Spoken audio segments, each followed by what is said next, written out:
तो हेलो दोस्तों, कैसे हो आप और कैसी चल रही है आपकी पढ़ाई। उम्मीद है आप सब अच्छे होंगे, आपकी पढ़ाई भी एकदम मस्त और लाजवाब चल रही होगी।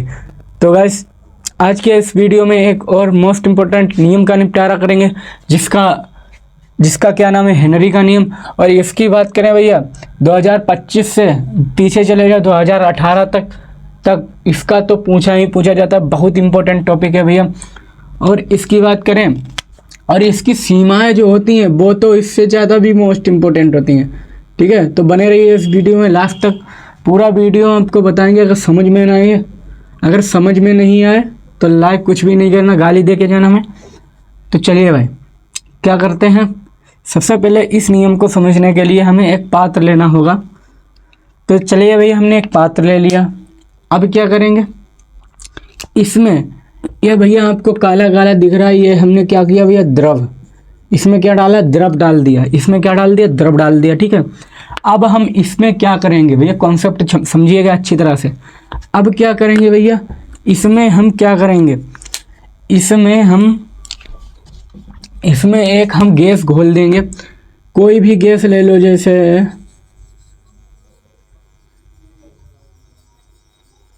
जैसे ये हमने क्या ले ली भैया, यहाँ पे हम क्या कर रहे हैं, गैस घोल दे रहे हैं। जैसे हमने लाइक दैट मान लेते हैं, हमने O2 गैस हमने यहाँ पे घोल दी।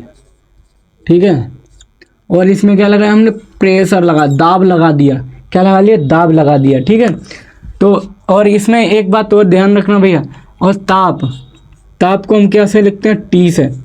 ताप को हम T से लिखते हैं। ताप क्या होना चाहिए, स्थिर रहना चाहिए भाई। स्थिर का मतलब आप समझते हो भैया, स्थिर का क्या मतलब होता है। चलिए, स्थिर का मतलब भैया समझते हो। स्थिर का मतलब होता है एक समान। जैसे अगर जैसे पानी उबल रहा है, जैसे पानी गर्म हो रहा है, 100 डिग्री सेल्सियस पर गर्म होता है। वो ना 99 डिग्री सेल्सियस हो, ना 101 डिग्री सेल्सियस हो, वो 100 पे ही गर्म हो। मतलब 100 डिग्री सेल्सियस पर गर्म होता है, उतना ही गर्म रहे। ठीक है, मतलब ना घटे और ना बढ़े, मतलब एक जैसा एक समान जो है वही रहे। ठीक है, वो स्थिर होता है। तो ताप कैसा रहे, स्थिर रहे, एक समान रहे। ठीक है, तब इसकी परिभाषा कैसे लिखेंगे। चलिए भैया, इसमें सबसे पहले हम क्या करेंगे, नंबर 1 ऐसे याद करना, 1 2 3 ट्रिक लगा के। तो क्या है, ट्रिक क्या हमारी 1 2 3 है। तो स्थिर ताप पर, ठीक है, किसी गैस, जैसे हमने कोई गैस ले ली, किसी गैस, क्या लेंगे भैया, किसी गैस की द्रव में क्या, विलेयता का मतलब घोलने को कहते हैं विलेयता। मतलब जब ये घुल जाएगी तो विलय, गैस क्या है, विलय है। अब क्या करेंगे, किसी द्रव की विलेयता। ठीक है, मतलब घुल रही है, इसे विलेयता बोलेंगे। किसी गैस की द्रव की विलेयता। गैस के दाब, मतलब जब भैया गैस का दाब क्या होगा, यही होगा। मतलब इसमें क्या लग रहा है, एक दाब लग रहा है। ठीक है, इसे क्या बोलेंगे, गैस का दाब। ठीक है, क्या बोलेंगे, गैस का दाब। कि गैस के दाब के समानुपाती होते हैं। तो कैसे, क्या इसने किया, इधर लिख लेते हैं अच्छी तरह से, इधर समझिएगा। तो इसने बोले क्या है भैया, सबसे पहले घुली हुई गैस कौन सी है, एक घुल रही है गैस। तो लिखेंगे भैया यहाँ पे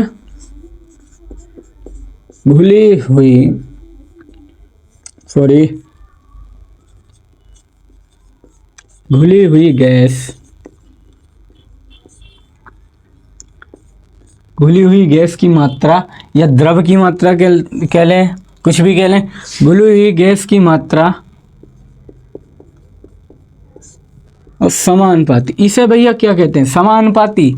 इसे कहते हैं समानुपाती। ठीक है, समानुपाती। ठीक है, इसे कहते हैं समानुपाती। किसके होगी, गैस के दाब के। यही तो बोला भैया, गैस के दाब के समानुपाती।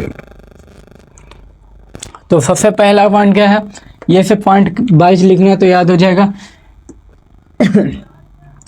स्थिर ताप पर, ठीक है, फिर क्या लिखेंगे, किसी गैस की द्रव में क्या भैया,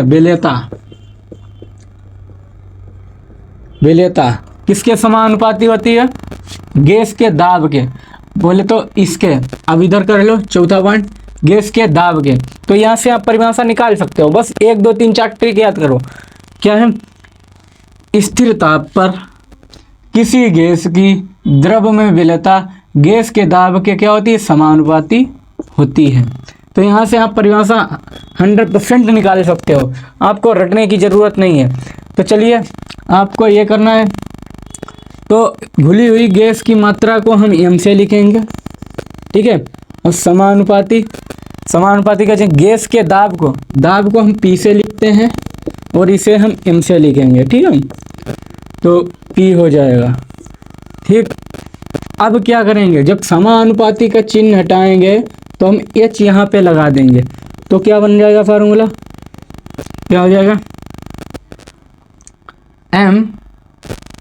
m बराबर क्या हो जाएगा, सॉरी KH बढ़ाएंगे, KH ठीक है, K और H P, ठीक है, एक ही में है KH क्या भी है, एक में ही है, ठीक है। ये नीचे है सफिक्स में, ये आपका क्या बन जाएगा, फार्मूला बन जाएगा।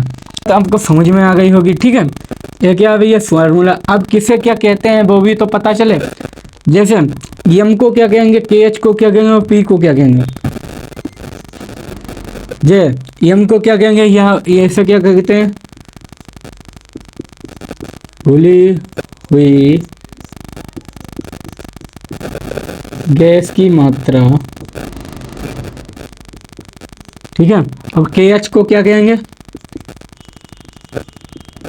हेनरी नियतांक, ठीक है। और P को क्या कहेंगे, गैस का दाब, ठीक है। इतनी बात समझ में आ गई। ये हो जाएगा आपका डिफिनेशन हेनरी के नियम की। अब क्या देखेंगे भैया, हेनरी नियम के अनुप्रयोग और सीमाएं भी देखनी बाकी हैं। तो चलिए इतना स्क्रीनशॉट करिए।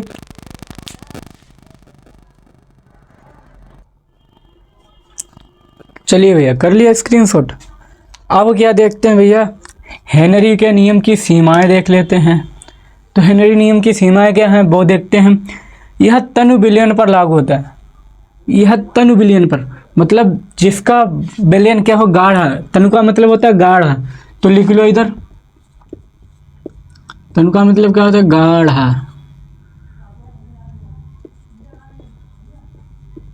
गाढ़ा मतलब खून क्या होता है, गाढ़ा होता है, ठीक है। बिलियन किससे बना है, शक्कर और चीनी जो को मतलब दो चीज़ों से मिलकर बिलियन बनता है, ठीक है। जो गाढ़ा बिलियन होगा, जैसे क्या होता है H2SO4, ऐसे बिलियन पर क्या होता है, यह नियम लागू होता है, ठीक है। तो दूसरा क्या है, हेनरी का नियम निम्न दाब व उच्च ताप पर कार्य करता है। मतलब निम्न दाब क्या है, निम्न मतलब कम दाब पर व उच्च मतलब ज़्यादा ताप पर, ठीक है। कम दाब और उच्च ताप पर कार्य करता है, ठीक है। फिर क्या है तीसरा नियम, यह नियम उन गैसों पर लागू होता है जो विलायक से क्रिया नहीं करती हैं। मतलब जो विलायक क्या होता है, जो ज़्यादा जैसे पानी से जो क्रिया नहीं करती हैं, मतलब H2O से जो क्रिया नहीं करती हैं, उन पर ये लागू होता है, ठीक है। उन गैसों पर क्या होता है, लागू होता है। जो गैसें क्या होती हैं H2O से क्रिया नहीं करती, उनके लिए नहीं लागू होता है, ठीक है। चलिए भैया अब समझने सीमाएं समझ ली। अब देखते हैं हेनरी के नियम के अनुप्रयोग। अनुप्रयोग क्या है भैया, यह नियम गोताखोर द्वारा सांस लेने में, मतलब जो गोताखोर लोग होते हैं, जैसे समंदर के नीचे जो जाते हैं, स्विमिंग वगैरह करते हैं, ज़्यादा नीचे जाते हैं, उनके लिए क्या होता है, पीछे फिल्मों वगैरह में देखा होगा एक टैंक टंगा होता है और ऑक्सीजन लेने के लिए एक मास्क लगाया होता है, वही उसकी बात हो रही है। मतलब गोताखोर जो होता है अंदर जो जाते हैं उन पर भी ये क्या होता है, हेनरी का नियम लागू होता है। फिर क्या, शीतल पेय पदार्थ। शीतल पेय पदार्थ क्या होता है, शीतल पेय पदार्थ पता क्या होता है, मतलब जो कोको कोला हो गया, स्प्राइट वगैरह हो गया, क्या होता है, इसमें इन पर भी क्या होता है, हेनरी का नियम लागू होता है। ठीक है, उन पे भी क्या है, यह नियम लागू होता है। फिर क्या दूसरा, फेफड़ों की क्रियाविधि, मतलब जो हमारे फेफड़े वगैरह हैं यह भी क्या है, हेनरी के नियम का क्या करते हैं, पालन करते हैं। ठीक है, जो फेफड़े हैं, सांस लेते हैं, फिर बाहर, फिर अंदर, फिर बाहर, फिर अंदर, उस पर भी हेनरी का नियम लागू होता है। ठीक है, फिर क्या, पहाड़ों पर, पर्वतरोही पर सांस लेने में, जैसे पहाड़ों पर लोग जो हैं, बड़े बड़े माउंटेन एवरेस्ट वगैरह हैं, जो लोग चढ़ाई करते हैं, क्या है वो भी भैया, जब जितना ही ऊंचे जाओगे उतना क्या है, ऑक्सीजन लेवल जो है वो कम होता चला जाता है। उसके लिए भी क्या होता है, एक टैंक होता है, लदा होता है, उसे भी बोलते हैं, ऊपर बोलते हैं पर्वतरोही। ठीक है, वो टैंक लगा होता है, फिर उस पर क्या मास्क लगा होता है, उसी को ही, उस पर भी क्या है भैया, ये लागू होता है। पहाड़ों पर भी ये क्या होता है, लागू होता है। तो अच्छी तरह से स्क्रीनशॉट करिए इसे, कर लिया। तो भैया आज के इस वीडियो में इतना ही, और दूसरा जो होगा हमारा टॉपिक, राउल्ट का नियम होगा। वो नियम आपको अच्छी तरह से समझना है तो लाइक सब्सक्राइब भी कर लीजिएगा। ठीक है, और लाइक तो ज़रूर कर लीजिएगा। तो ऐसे ही वीडियो देखने के लिए हमारे चैनल को सब्सक्राइब जरूर करें। आज की वीडियो में इतना ही।